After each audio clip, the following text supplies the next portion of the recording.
पाप का गुरु कौन? एक पंडित जी कई वर्ष तक काशी में शास्त्रों का अध्ययन करने के बाद अपने गांव लौटे।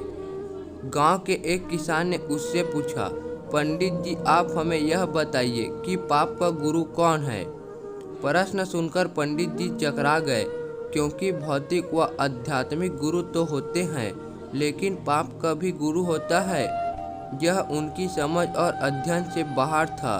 पंडित जी को लगा कि उसका अध्ययन अभी अधूरा है, इसलिए वे फिर से काशी लौटे। फिर अनेक गुरुओं से मिले, मगर उन्हें किसान के सवाल का जवाब नहीं मिला। अचानक एक दिन उसकी मुलाकात एक वैश्या से हो गई।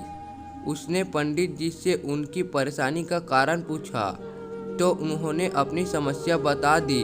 वैश्या बोली, पंडित जी इसका उत्तर तो बहुत ही आसान है, लेकिन इसके लिए कुछ दिन आपको मेरे पड़ोस में रहना होगा। पंडित जी ने हाँ कहने पर उन्होंने अपने पास ही उसके अलग से रहने की व्यवस्था कर दी। पंडित जी किसी के हाथ का बना खाना नहीं खाते थे, नियम आचरण और धर्म के कट्टर अनुयायी थे, इसलिए अपने हाथ से खाना बनाते और खाते। इस प्रकार से कुछ दिन बड़े आराम से बीते, लेकिन सवाल का जवाब अभी नहीं मिला। एक दिन वैश्या बोली, पंडित जी आपको बहुत तकलीफ होती है खाना बनाने में, यह देखने वाले तो और कोई नहीं है। आप कहें तो मैं नहा धोकर आपके लिए कुछ भोजन तैयार कर दिया करूं। आप मुझे यह सेवा का मौका दे तो मैं दक्षिणा के 5 स्वर्ण मुद्रे प्रतिदिन दूंगी।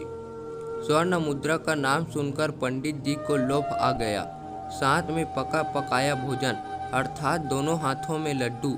इस लोभ में पंडित जी अपना नियम, व्रत, आचरण, विचरण, धर्म सब कुछ भूल गए। पंडित जी ने हामी भर दी और वेश्या से बोली, ठीक है तुम्हारी जैसी इच्छा, लेकिन इस बात का विशेष ध्यान रखना कि कोई देखे नहीं तुम्हें मेरी कोठी में आते जाते हुए। वेश्या ने पहले ही दिन कई प्रकार के पकवान बनाकर पंडित जी के सामने परोस दिया, पर ज्यों ही पंडित जी खाने को तत्पर हुए, त्यों ही वेश्या ने उसके सामने से परोसी हुई थाली खींच ली।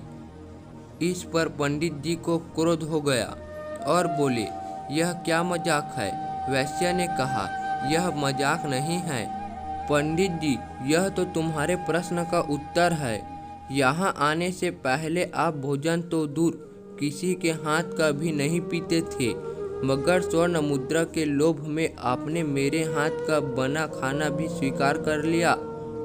अतः यह लोभ ही पाप का गुरु है। यह कहानी आपको कैसा लगा? अच्छा लगा तो लाइक, सब्सक्राइब, शेयर जरूर करें।